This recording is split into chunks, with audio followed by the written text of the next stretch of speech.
So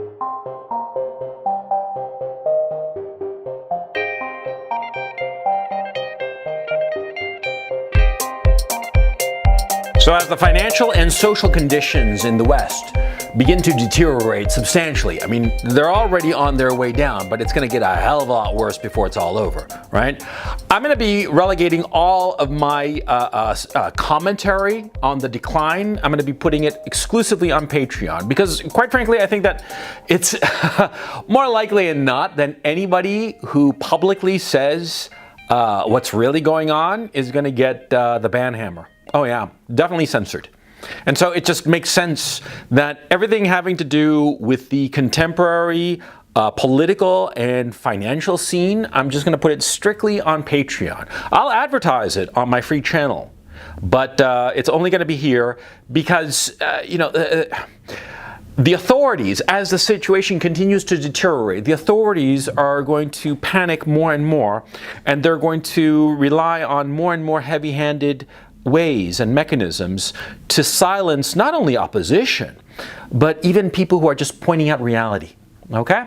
Okay, so let's talk about the coming hyperinflation. Now, I've been thinking about hyperinflation for a long fucking time. Back when I was writing financial analysis between the global financial crisis in 2008 and roughly 2011, 2012, I was fairly convinced that hyperinflation was on the way, because I was noting all the crazy ass shit that was going on because of the global financial crisis, and how money printing, called, of course, quantitative easing, great euphemism that, well, I saw how much money was being printed and shoved into the economy, and I thought it was fucking insane. I thought that hyperinflation was just around the corner, and I was wrong and right. I was wrong in that hyperinflation, insofar as retail and consumer prices is concerned, didn't happen. But I was right insofar as the hyperinflation of asset prices. Asset prices being stocks, bonds, real estate, and whatnot.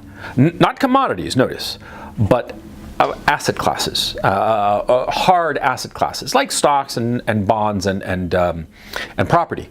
Now, that overvaluation of those assets has galloped along, and it's finally starting to trickle to the rest of the economy. Now, how did that happen? Well, quite simply, hubris. See, what happened is that, in 2008, Ben Bernanke at the Federal Reserve Board, he decided that he was going to print up a whole shit ton of money to buy up all these distressed assets, the famous mortgage-backed securities. And so they printed up a whole shit ton of money in quantitative easing, and then they did quantitative easing 2, which was the most controversial of all the waves of quantitative easing. Because at that time it was thought, and I was one of those people, who thought that this was going to lead to hyperinflation, but it didn't happen. And so the Federal Reserve and also the European Central Bank and the Bank of England, they all kind of thought that they could just keep on kind of print their way out of any problem. And the governments of those respective countries and unions thought to themselves, well, you know, our central bank is printing money, so we'll just print out debt, bonds. We'll go into debt. We'll get leveraged, really leveraged to buy shit and to keep people happy by buying them shit and giving them free money and crap, right? And of course, taking some for ourselves, of course, yeah? But anyway, they thought that they could do this, and they did it, and it worked like a charm for over a fucking decade. Yeah, I mean, you tell me back in 2008, 2009 that this quantitative easing shit is gonna go on for 13 years, I'd be like, dude, you're high, man, no fucking way, but they did it. They did it.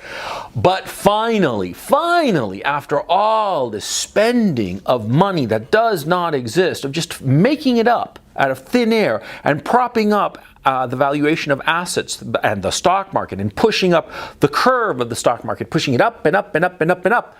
Well, finally, they went a bridge too far. And what was that bridge? It's essentially the free money that they're giving to consumers. What is, for all practical purposes, the beginnings of universal basic income. Giving people money not to work, because that's what it fucking is. Now, as people get money without working, they go out and spend that money. But of course, if they're not working, who's producing the goods and services, right? Nobody. And so what happens is that insofar as goods and services are concerned, number one, the goods aren't being produced. And so with more money from these unemployed people who have money going out there and buying shit, the price of those things that actually do exist, that have been produced, well, it goes up naturally. I mean, if there's more money but the same amount of goods, the price of those goods is going to go up. Basic supply and demand. And on the other hand, see, as fewer people want to work because they're getting free money from the fucking government, well, companies, corporations, businesses that want to hire people, they have to pay more. And who do they pass off that price hike to? To the consumer. And so prices are going to continue to go up to the degree that free money is being handed out. And here's the kicker. As prices continue to go up, the governments of the United States and Europe are going to come under increasing pressure to give out more free money. And you see what happens. See, prices go up, there's more free money, and so prices go up some more, and there's more free money, and prices go up some more, and where does it end? It ends in a fucking crash, a hyperinflationary crash. So this is where we're at, okay?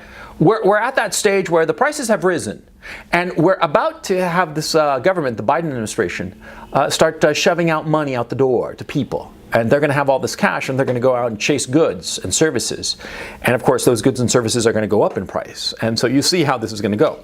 And this is all because the government that we have in power right now in the Western democracies, both in the United States and Canada and the UK and the European Union, they're weak. They're weak.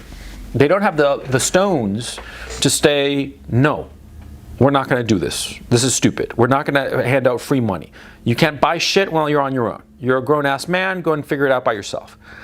They don't have the stones to say that to people. The problem is, of course, that the Biden administration in particular is illegitimate. It's illegitimate, and don't give me shit. It is illegitimate, or else they wouldn't be having a fucking cow over at Maricopa County, right? And so because they perceive themselves to be illegitimate, and because they're so terrified of what's going to happen in the 2022 elections, they are going to hand out more money, hand over fucking fist. And so you got to understand that this is it. Back in 2010, I thought that hyperinflation was going to happen. I thought like 2011, 2012. Of course, I was fucking wrong. But now, seeing the signs, gas prices, lumber prices, the shortage of semiconductors, that's fucking serious. Okay, without fucking semiconductors, farming is going to be grinding to a halt. Yeah, look it up. Because farming equipment, modern farming equipment, requires semiconductors. And without those fucking semiconductors, no fucking food gets produced. And so what happens to the food that actually is produced? It goes up in price. As it goes up in price, people start starving. Yeah, because they don't have enough money for the food. And so the government is going to shove out more money out the door. And so this is it. This is it. This is when it's finally happened, man. I'm like a fucking decade early, right? When I made my prediction, right? But finally, the fucking hyperinflation is here. And so over the next few weeks, months, as this develops, I'll be putting out more videos here about this particular issue. But you gotta understand, man, this is gonna end all kinds of bad. This shit never ends well, never, okay? There's never, the only time, rather, that this shit did end well was back in 1980, 81, when Paul Volcker, in the face of galloping inflation, hit the brakes by way of hiking interest rates. He hiked them up like by double digits, man. He just slammed the brakes on the whole worldwide economy. And that was the only way that they could stop this runaway inflation that was happening back in 1980, okay? But now, today, there is no Paul Volcker. There's nobody with the balls to do it. Okay? So this shit is just gonna go out into outer space. And it always ends badly. Okay? Always. So if you have some money, some assets, some money of any sort, now is the time to start thinking real hard about how you're going to survive this coming crisis. And I'll be discussing it over the next few weeks.